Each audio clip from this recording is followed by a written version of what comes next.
This is my SIG P320 that's compensated. I've already posted a video on this thing. The issue that I'm having with it, someone mentioned it in the comments and I've noticed it myself, is that the empties are bouncing off the optics lens and getting shot forward every time this thing cycles. I don't like that. I don't want things running into the lens of my optic. And essentially what's happening is for whatever reason, the shell casing is not clearing this as the slide starts coming forward and it hits the shell and sends it forward, right? So could damage the optic lens. I've seen some little chips and carbon marks on it and stuff, but I don't think anything's permanent so far. There's a scratch right there that's going to be hard to see, but just a little one. Or also, if an empty hits the correct way, maybe under the hood of this lens, it could come back in to the slide chamber feeding area as the slide's closing. Not good.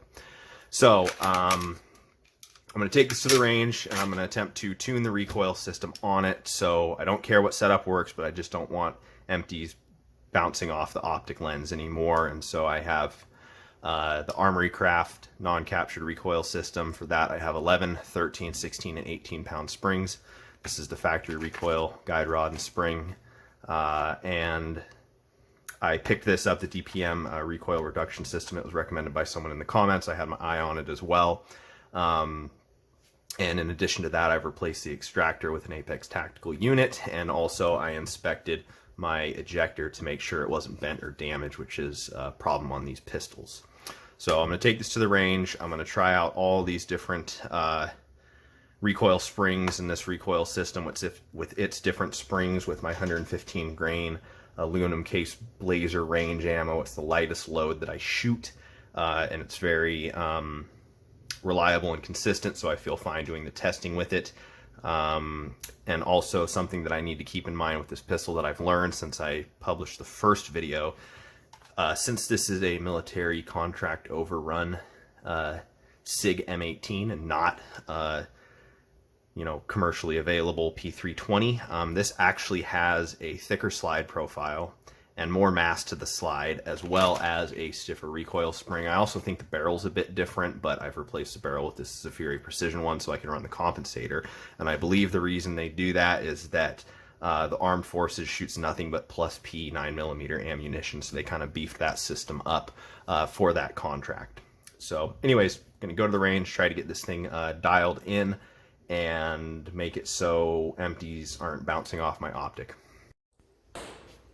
I have a significant amount of rounds through this gun with the Armory Craft guide rod and all the different springs, so I did not spend much time running those this particular range trip.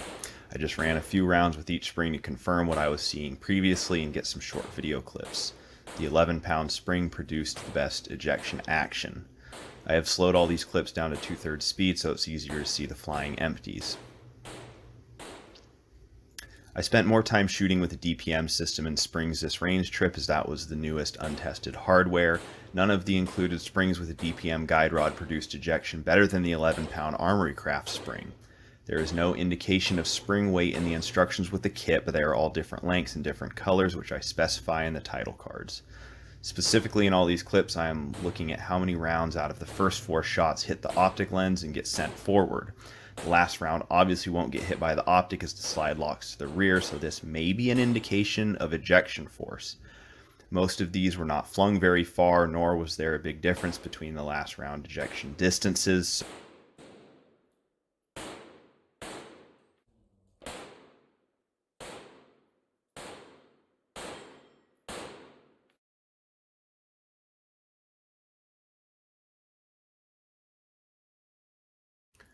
So based on all my testing and my shooting so far, the 11-pound spring on the Armory Craft guide rod is producing the best ejection pattern.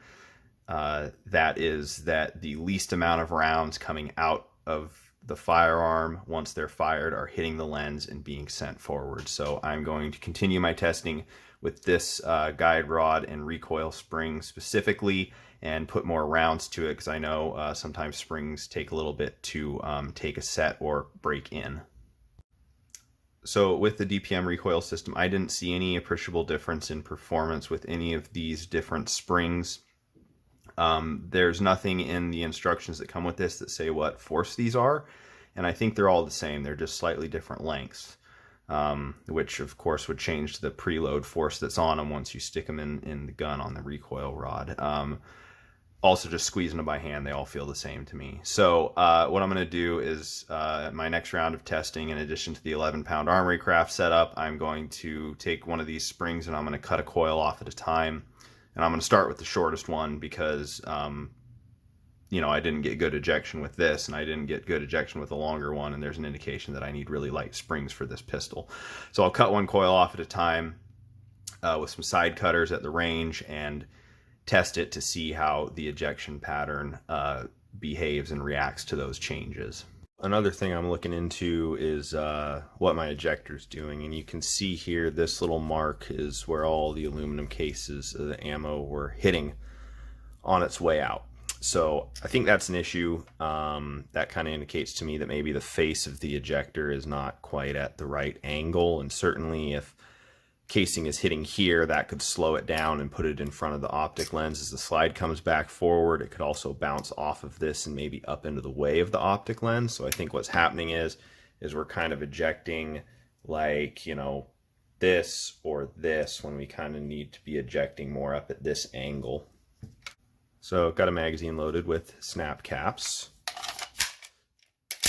and I'm going to take a look at what's going on here. So that's good. Just kicking it up.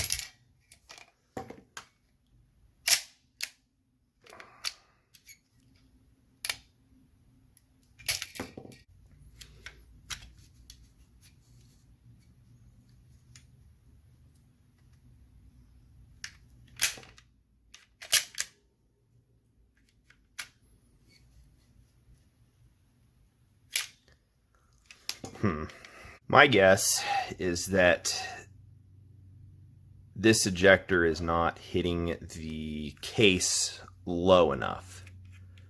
The higher up the case gets hit on this ejector, if I exaggerate it like this, it's going to want to push the nose of the case down. If the case hits it, you know, right on the edge, it's going to want to kick it up more.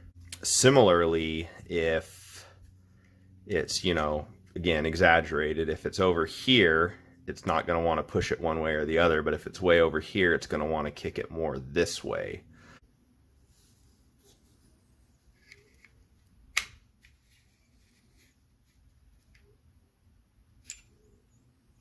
So pretty bold move here, filing away on my ejector, but especially since it's part of the damn fire control unit. But what you can see from this angle is that I took the face of it that was, you know, the perpendicular to the rails of the gun, and I moved it like this a little bit.